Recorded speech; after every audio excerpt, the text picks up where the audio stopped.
Parfois, la lumière se comporte comme une onde, on dit qu'elle a un caractère ondulatoire, et parfois, elle se comporte plutôt comme un flux de particules, on dit qu'elle a un caractère alors particulaire. Et une des illustrations de ce comportement particulaire, c'est ce qu'on appelle l'effet photoélectrique, qui a notamment été décrit par Albert Einstein. Qu'est-ce que c'est que l'effet photoélectrique? Eh bien, on part d'une plaque de métal ici. Cette plaque de métal est donc composée d'atomes de métal. Dans ces atomes de métal, on a des électrons, que je vais représenter ici par les charges négatives. Ces électrons sont en interaction dans l'atome de métal avec les protons du noyau. Mais si on expose cette plaque de métal à de la lumière, dans les bonnes conditions de fréquence, de longueur d'onde de la lumière, eh bien on peut arracher des électrons à ce métal et créer ainsi un courant électrique. C'est ça qu'on appelle l'effet photoélectrique. On crée un courant électrique à partir de l'exposition d'une plaque de métal à la lumière. Et cet effet photoélectrique, eh bien, on peut le voir comme la collision de deux particules. Imaginons donc que la lumière est composée de particules. On va envoyer cette particule sur la plaque de métal. Et si cette particule a une fréquence qui convient bien, une bonne énergie, eh bien, on va pouvoir alors arracher cet électron de la plaque de métal et créer ainsi un courant électrique.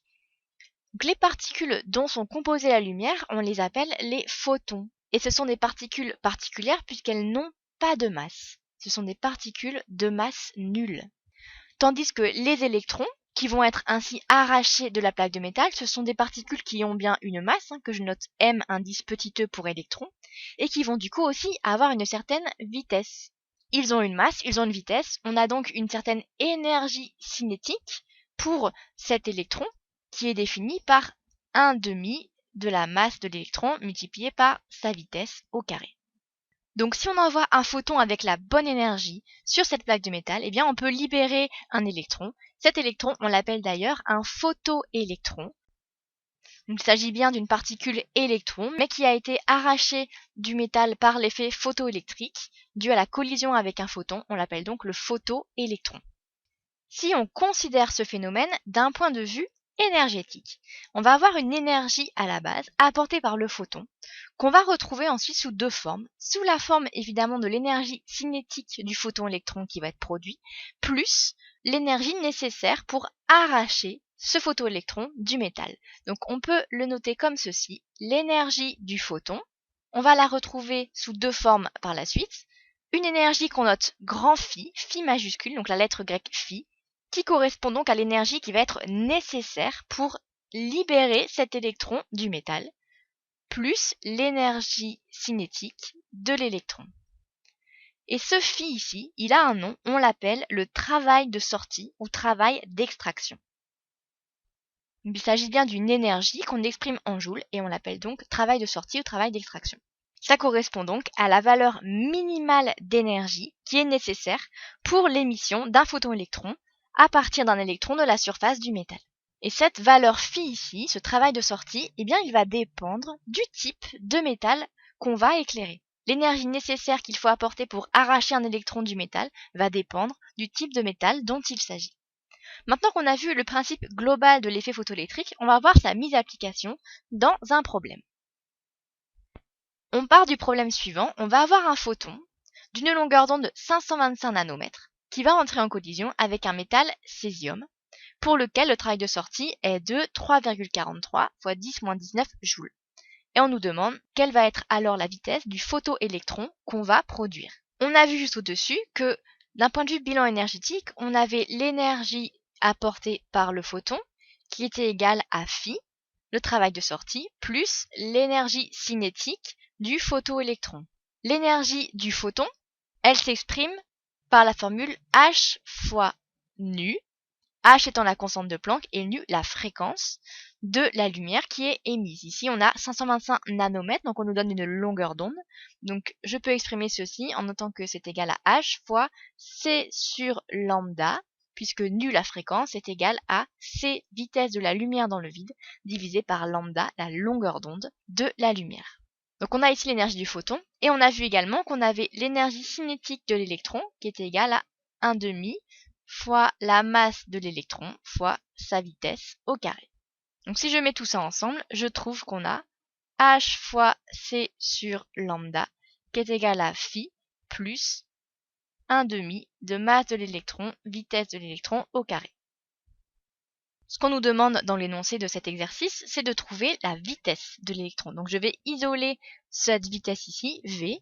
Donc j'ai déjà V au carré, qui est égal à H fois C sur lambda, moins phi, le tout multiplié par 2 sur masse de l'électron. Donc là, j'ai simplement isolé le V au carré à partir de cette équation. Donc ma vitesse, si je réécris un petit peu cette formule ici et que je passe tout à la racine, j'ai donc 2 sur la masse de l'électron multiplié par H fois C sur lambda moins phi.